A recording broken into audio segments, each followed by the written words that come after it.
लगातार मेहनत की हो, सही रणनीति हो और लगन हो, तो आप किसी भी एग्जाम की प्रिपरेशन कर रहे हो आपको बेहतर रिजल्ट मिलते हैं। और उसके दो एग्जाम्पल मेरे साथ में है। सबसे पहले तो मैं चाहूंगा कि आप दोनों अपने अपने बारे में बताएं। मेरा नाम अभिनव आनंद है। मेरे हम्म, परसेंटेज 98.20 है। मेरा नाम मोहित है और मेरे परसेंटेज 98.4 है। मैं आप सबको बताऊं दर्शकों को कि ये दोनों ही बच्चे ना सिर्फ टेंथ के रिजल्ट में, सीबीएसई टेंथ के रिजल्ट में टॉप किया इन्होंने, बल्कि एसटीएससी में भी, जैसे हम कंपटीशन स्कूलिंग की बात करते हैं तो एसटीएससी में भी इन दोनों की अच्छी रैंक आई है। तो मुझे सबसे पहले तो वहीं से शुरू करते हैं हम लोग।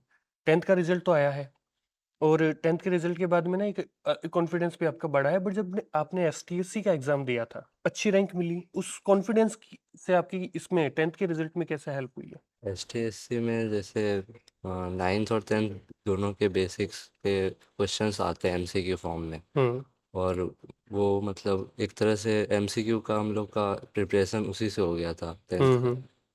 और टेंथ में बहुत ज़्यादा हेल्पफुल हुआ क्योंकि रिवीजन उसमें लगातार होए जा रहे थे, एक पे एक, और टेस्ट सीरीज भी उसके हो रहे थे, जिससे रिवीजन और जो कॉन्सेप्ट थे वो क्लियर हो रहे थे एक एक।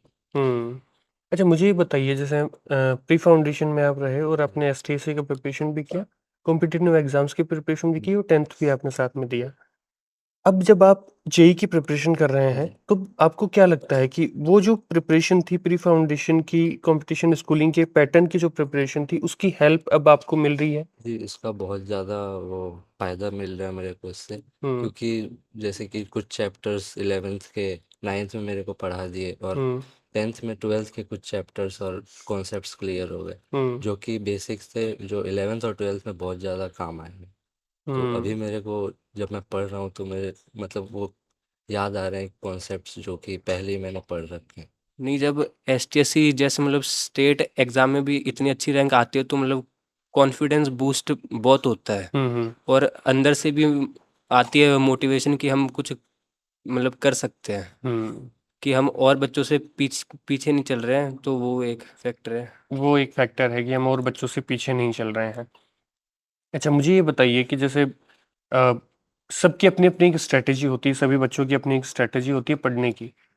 आपकी क्या बेसिक स्ट्रेटेजी थी जब आप एसटीएससी की प्रिपरेशन की है, टेंथ में भी अच्छी रैंक आई है, तो मतलब उसका क्या, आपकी आपकी क्या स्ट्रेटेजी थी? नहीं, स्ट्रेटजी यही थी कि मेन तो होता है कि जब टीचर्स कोई कॉन्सेप्ट पढ़ा रहे हैं हम्म। तो उसी टाइम पे फुल वो कॉन्सेंट्रेशन के साथ उसी हम्म। टाइम पे उसको समझ लिया जाए। हम्म। और फिर घर जाके रोज जो आज स्कूल में पढ़ाया है ना, तो हम्म। उसी की एक दो बार रिवीजन कर ली जाए। हम्म।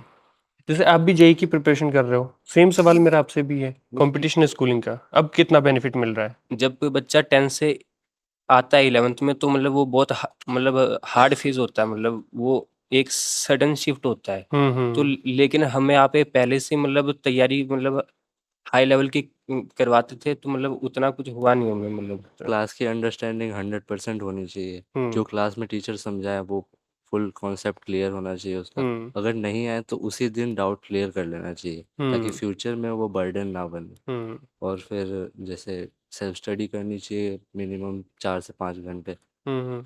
जिसमें कि मतलब खुद से ही सब क्वेश्चन करना, और जो ना आए उसको सर्कल करके वैसे रख लेना है। हम्म। नेक्स्ट डे टीचर से पूछ लेना नेक्स्ट क्वेश्चन। टीचर से पूछ लेना है। बहुत अच्छी रैंक एसटीएससी में, मतलब सबसे पहले तो आप अपने बारे में बताइए कि आपको कैसा लग रहा है इस सफलता बहुत पर? अच्छा लग रहा है, बहुत खुशी हूँ।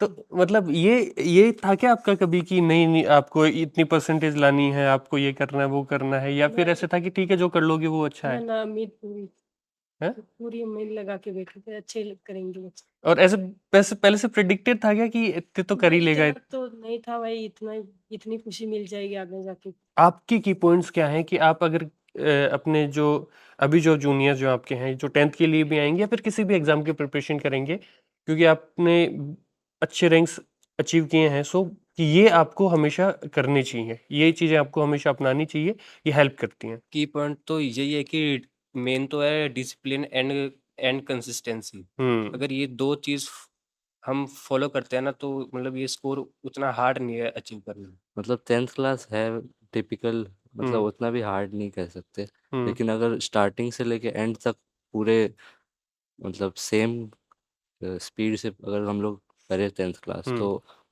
लास्ट में हम लोग को जैसे भार नहीं लगेगा, सब हम्म आसान लगेगा। हम लोग के प्री बोर्ड्स होंगे तो उसमें भी रिजल्ट्स अच्छे आएंगे, जिससे हम्म कि ऑल ओवर जो वो परसेंटेज आएगा वो इंक्रीज ही होगा कंपेयर टू प्री बोर्ड्स। आप दोनों को ही, आपको भी मैम बहुत बहुत बधाई और wish you all the best for your future. आपने जो अचीव किया है आप ऐसे ही अचीव करते रहें, कंसिस्टेंटली करते रहें, डिसिप्लिन रहता है, कंसिस्टेंट रहते हैं तो चीज़ें आसान लगती हैं और हो जाती हैं। Wish you all the best for your future.